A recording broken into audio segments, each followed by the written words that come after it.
Hello, my friends, and welcome to another episode of the Million Pound Mission Podcast. It's your buddy Adam, the PhD, the previously heavy dude, and this is episode number 339. We're talking about correcting the on-plan or off-plan mindset. Can't wait to dive into this one. It's one of my favorite topics to discuss with you guys.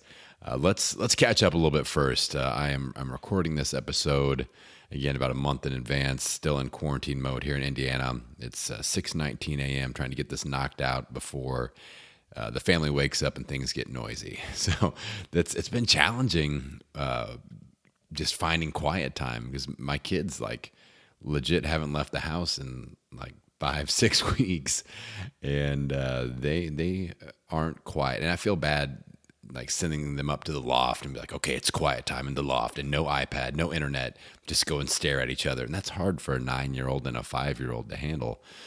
So we're going early with the recording. But I have a feeling that we may get some family background noise towards the end of this episode, and that's okay. You guys get it. But hopefully you guys are doing well out there. Hopefully you're hanging in there. And the whole concept of this episode of having a plan, I think this will be helpful because even if you're transitioning back into more of a quote unquote normal life or a more normal life routine, I think some people are slipping in the area of having a solid game plan. All right, and we're going to work on that this week.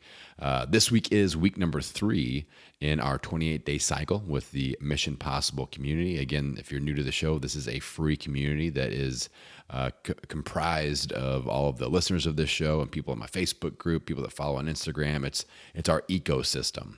All right. So I put all these things out there and you can engage in the ways that you really feel comfortable with engaging, but we do all kinds of great stuff. And this week is challenge week inside of our Facebook community. During week 3, I put a challenge out there. It just helps ramp up momentum, ramp up engagement.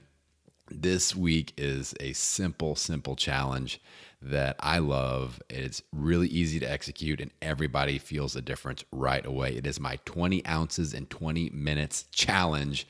And I'm always surprised to see the reactions and the results that people get from this, from better digestion to better energy to their joints feeling better. But the challenge is simple. You drink 20 ounces of water within the first 20 minutes of waking up. That's it. You don't drink any coffee or anything else in that time frame. It's just, you can do sea salt or Redmond's real salt, which I love, by the way. Shout out to Redmond's. And just you chug 20 ounces in 20 minutes and watch what happens. Do it for 7 days in a row, and I guarantee you will notice a difference. So that is the challenge that we're focusing on this week. We've got a Tuesday group chat happening with the community. We've got hot seats next week. All of this is free. All of this is 100% free. Just go to millionpoundmission.com. You will see the Mission Possible community registration area at the top of the page. Just hit that, get plugged in. Now, I've been mentioning this. If you need a little extra help with mapping out a 28-day game plan, I do have a one-time consult offer up on the website. It's $97. It's 45 minutes, me and you one-on-one, and you can get on the schedule usually within a week's time. And we knock those out, and I help you set up a 28-day game plan. I call it the Get Your Shit Together session, and that might be timely for what you're going through right now as you transition back into a new schedule like we talked about. So that's kind of what's going on in the realm of Million Pound Mission and the Mission Possible community.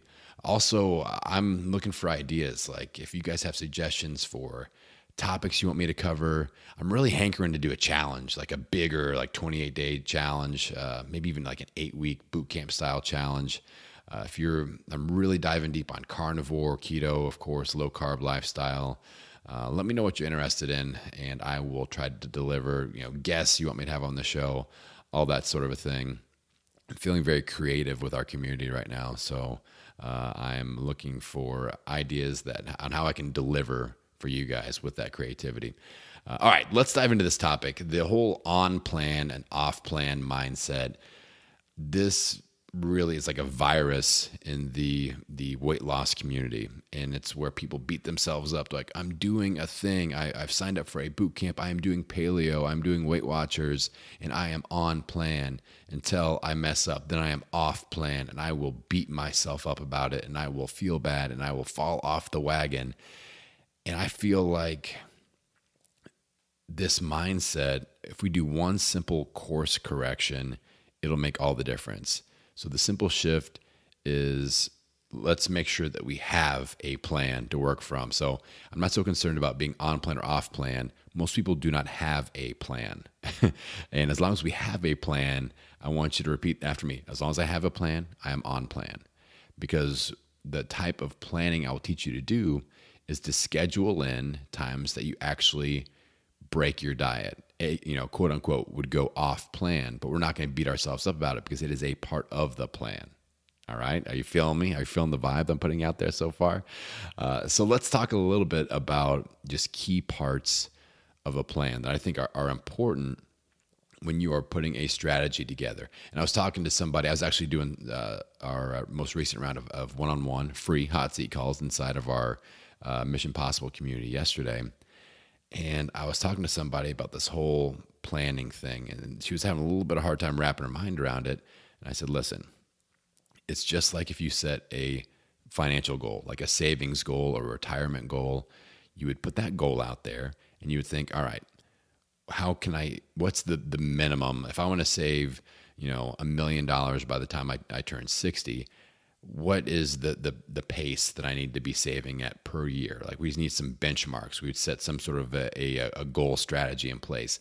Then we'd say, all right, what could slow that down? What could really hamper me as far as not being able to achieve that goal? And then what could speed it up? What could I do to achieve that goal faster? The exact same strategic thinking needs to take place with our health, with our bodies, right? But very few people actually do that. And if you guys have been listening to the show for 339 episodes, you know that I preach this. This is my platform. Strategic thinking with your health, with your transformation, that is what I do. Like, that is my thing. That is my jam, my friend. If you're new to the community, this is going to blow your mind. Like, this is going to be a complete game changer for you. So let's talk about some of the key parts of what we need to be thinking about when we are putting together our plan. All right. The first one is like I said, it's that goal. Like, what are we striving for? Another just caveat to this first point is we can change our goals. We can give ourselves the liberty to change our mind, to shift our goal. I'll be talking a lot about our battle plan workbook, because that's kind of all these strategies encapsulated into one habit. But that's why every 28 days we have the liberty to shift our goal a little bit and kind of course correct, because you might find something that just doesn't get you out of bed for that boot camp class, or something that really isn't motivating you to eat clean all the time. So we have to course correct. We have to shift goals and give ourselves permission to do so. But we need a solid goal. The next step is we need to look at what could detract us from that goal, which I talked about, which is our transformation danger zones. So what, if you're doing that savings rate, like I talked about in the financial example, what could hold you back? If like a pandemic happens per se, would that, if you don't work for several months, would that hold you back? Yeah. What could actually, keep us from reaching that goal at a pace that we want to hit? And this is super important. If you just do this, if you look 28 days in advance and go, all right, I've done diets and programs, I've lost weight, but I've regained it. Let's analyze those regaining moments where it's like, okay, I get a little slippery when it comes to nighttime snacking. Or like if, you have a work schedule change and that messes you up, or you go on spring break and that messes you up, anything. We just have to analyze those situations and understand what could detract us from hitting our goal. The next thing that we need to map out is our nutrition. And the next one after that is exercise. And I want to kind of combine those, because many times people do one or the other. They're like, oh, I've got a trainer and I work out 3 times a week with my trainer. Why am I not getting results? I'm like, well, let's look at your nutrition. But I'm working so hard with the trainer, Adam. Like, that's where the attention goes. But they're hand in hand. We need to eat clean. We need to fuel our body properly, and we need to move. We need to sweat. We need to cause our muscles to strain and our heart rate to accelerate and burn calories and really encourage our body to adapt, right? So we need to have those two components in the overall game plan. The next part of the game plan that I think is crucial that really I've never heard anybody else teach is my cheat bank strategy, where I talked about earlier. We actually plan to go off plan. So that is a part of our plan, and we're not going to beat ourselves up about it. So I've done plenty of episodes. You can just go through and find some of the cheat bank episodes. I did one recently. And if I was an awesome podcaster, I'd be able to tell you the exact number, but it was in the 320s or 330s for sure. I'll look it up and I'll put it in the show notes, as if anyone looks at the show notes. I know you podcast listeners don't even look at the show notes, but it's a thing that podcasters say. But it will be there. It'd be interesting to do a survey of how many people even know how to access the show notes to a podcast. I would say less than 5%, but I digress. The cheat bank is unique again because we go, all right, over the next 28 days, I've got a birthday, I've got a date night once a week. I like to go out and have a beer with the friends every other Wednesday or whatever. And we kind of tabulate those moments and go, all right, I'm going to give myself this many cheat meals. Sometimes we break it up into food cheats and alcoholic beverage cheats. And then we track it. In the first 28-day cycle, it's just kind of a test to see what we can get away with. And we track it. We're accountable to it. We're not going to beat ourselves up about it because, again, it's a part of the plan. And we see what happens. Maybe you lose weight. Maybe you gain weight. Maybe you stay the same. And you learn all right, I did 7 cheats and I stayed the same. Cool. I want to lose weight. So I'll probably try 6 or 5 the next 28-day cycle. Let's see what happens. And through that process, we learn what we can and can't get away with depending on what that goal is. All right, we're kind of working backwards from that goal. So that's a huge part of a plan. The next one is the accountability anchor points. You've got to infuse accountability, and you have to have multiple, not just one. You can't just have that personal trainer, because if that personal trainer goes away, you're slipping down the slope, and that ain't good. All right, you've got to have, anytime I talk about this, I talk about finding all the areas of your life where you spend the most time and establish positive, healthy accountability anchor points in all those areas. So with your family, I always encourage a family meal prep day or something like that where everybody gets involved. We're cooking healthy stuff, and that's accountability. It's a process. Your kids can be one of your strongest accountability anchor points. Like young kids, you get them in a process, they will straight up tell you when you break that process. Like we do family meetings, and my 9-year-old son, Henry, he will tell us okay, we haven't done a family meeting in a while. Why, and he'll start questioning that, and he'll call us out on it. So that's pretty cool. And they can be a real positive. A lot of people use their kids as an excuse as to why they can't be healthy. But if you get kids plugged into a process, they can be a great part of your accountability system. At work, you can set up, a healthy lunch on a certain day of the week, or you all do a walking club or set like a step challenge or something like that. Same thing with church, friend groups. You have to look for those areas that you spend a lot of time and say, all right, how can I create an accountability anchor point in this zone of my life? Then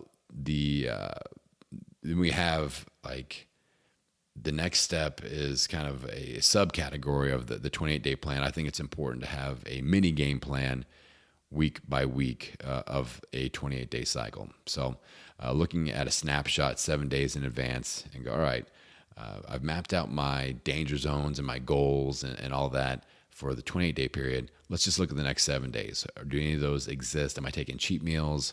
Is there anything that could really screw up my workout schedule, my meal prep flow? And let's look at that. And then again, you kind of break it down even to the next day. And that depends on how into the weeds you want to dial in with your plan. All right. So I talked about the 4-week strategy. The battle plan workbook is the tool that I created because there is a lot that I just talked about, and there's even more inside the workbook tool that I've done full episodes on the battle plan workbook. But the thing I like about the workbook, and this is free when you join my online community, the Mission Possible community, top of the page of millionpoundmission.com. You can get all the access points there.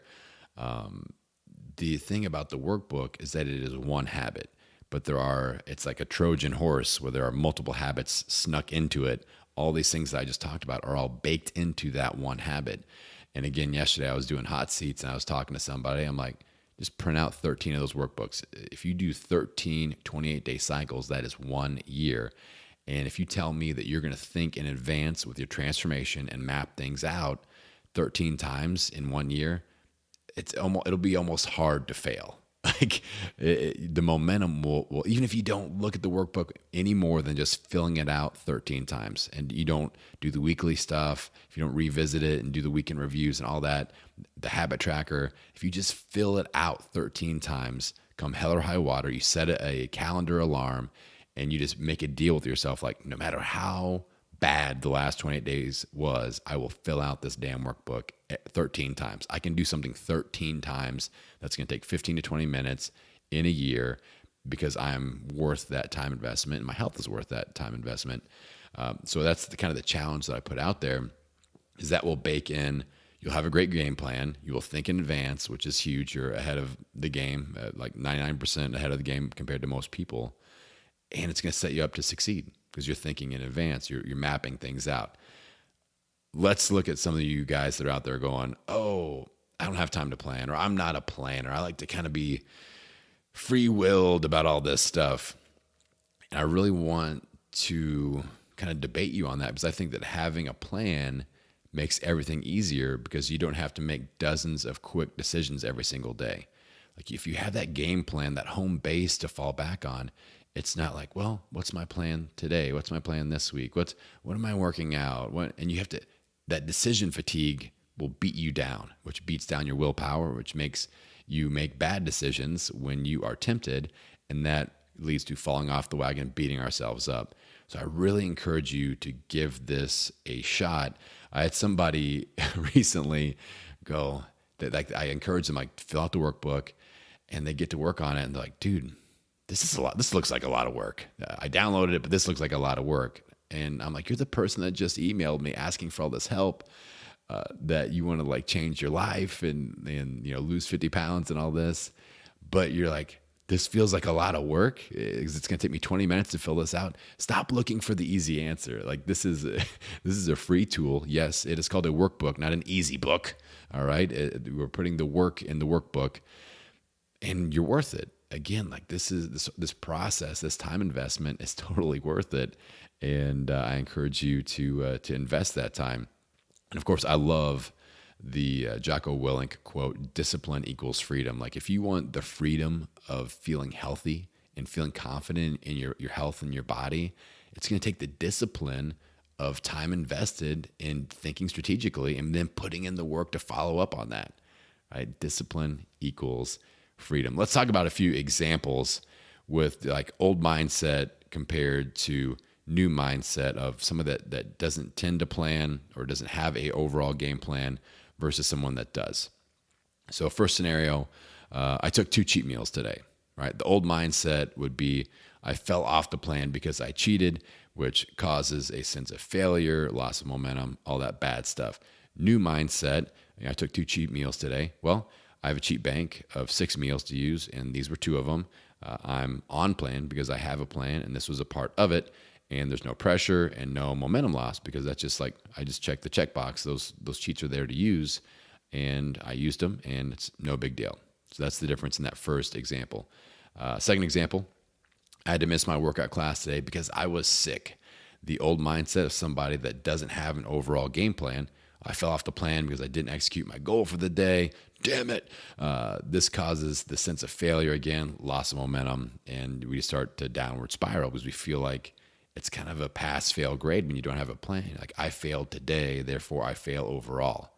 So the new mindset would be somebody that has a game plan. They can say, well, I can take a class tomorrow instead. I can just count this as an extra rest day. I have a plan, so I am on plan.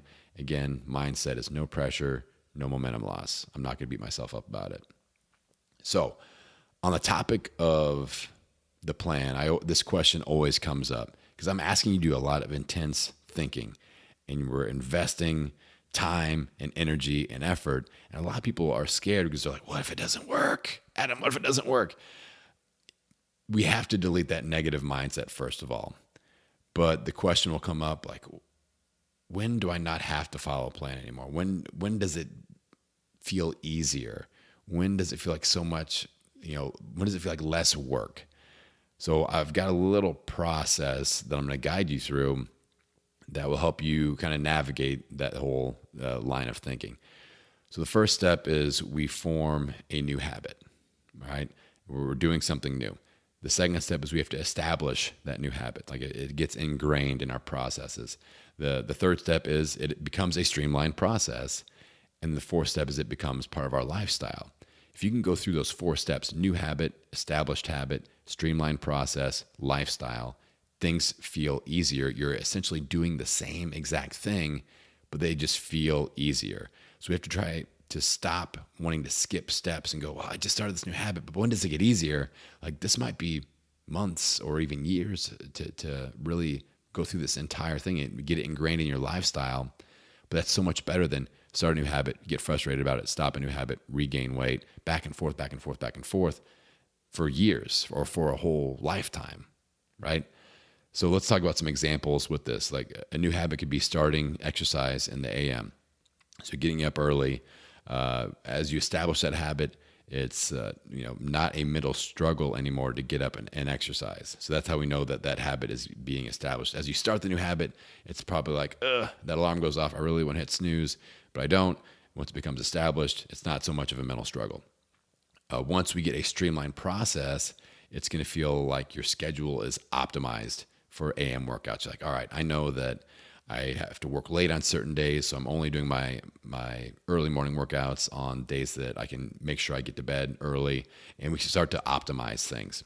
Then once it becomes a part of your lifestyle, you actually want to do the workouts in the morning because the benefits are motivating you. Like it's a part of your life now, and you realize the benefits, and you get energized by those workouts. You look forward to them. But we have to go through all those steps. Let's talk about filling out the battle plan workbook. Let's use that as an example. So the new habit would be starting to fill out the battle plan workbook once every 28 days. Once it's an established habit, you get into a solid routine of filling it out during week 4 of each cycle. You've got an alarm on your calendar or whatever, and you just know, or you just pay attention to the reminders that I put out there in the community. Like, all right, it's week 4, it's workbook week. Let's get that sucker filled out, and let's make sure we're ready for the new cycle. And it just becomes an established habit. Once we get a streamlined process, you're going to optimize the process by scheduling your workbook on like the last Saturday of each 28-day cycle, and you set that reminder in your calendar. Like it's optimized. You know that last Saturday of week 4, you're going to sit down, square away time. It's in your calendar. You know that you enjoy this, and it's something that's going to help you out.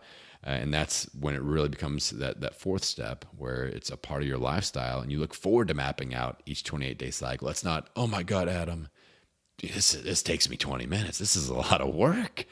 You realize that the work is worth it. It's producing results for you, and you feel like you're back in control of your journey. That's the whole point. Is I had a big breakthrough with one of my one-on-one coaching clients. Shout out to Amy. I know she listens to every episode. And like that's the point, is feeling like you're back in control. And we had a huge breakthrough with like her macros and just the level of focus that she needs to be putting into her process. And once she stepped up and committed to that, she started to feel like she was back in control. Before, it was just like a lot of effort, a lot of guesswork, frustration. I know a lot of you feel that way too. And this process can lead to that breakthrough of, all right, we're just putting in work. I'm mapping out a plan. I've got my cycles set up. I'm going to experiment. I'm going to have a low pressure experimental mindset. I'm going to try things out, see what works, see what doesn't, fine tune, course correct when needed. But eventually you start to feel like, oh, I'm in control of this. Like I have my hands on the steering wheel, and I can actually control the direction that I want to take this thing. And that, again, is the whole point. That's the whole goal of having a plan. Okay, we covered a lot in this episode. If you guys have questions about it, or if you feel like you need some clarification, don't hesitate to hit me up. I've got a contact button on millionpoundmission.com. You can also hit me up on Instagram. I answer every single DM there at millionpoundmission. Or just join the community and jump in on one of the group chats we do every week. We do video chats with me in small groups, and hot seats and all that good stuff. So get plugged in. If you need help, ask for help. I don't care if it's the free stuff, the paid stuff, whatever level you need. Let's dive in there, get plugged in. And that, my friends, is how we get out there and own it. Every meal, every workout, every day. I will see you on the next episode. Thank you so much for listening to this week's episode. Now, don't forget to head on over to millionpoundmission.com to pick up your free Mission Possible Community Virtual Welcome Kit. Now, this free resource is going to show you how to get plugged into our community chats, our amazing Facebook group. It'll show you how to sign up for one-on-one hot seat sessions with me, the PhD, and we'll even show you how to start your own local meetup group for that extra support. Now, remember, my friend, this isn't just a podcast. This is a community, and you are an important part of it. So head on over to millionpoundmission.com today and get plugged in.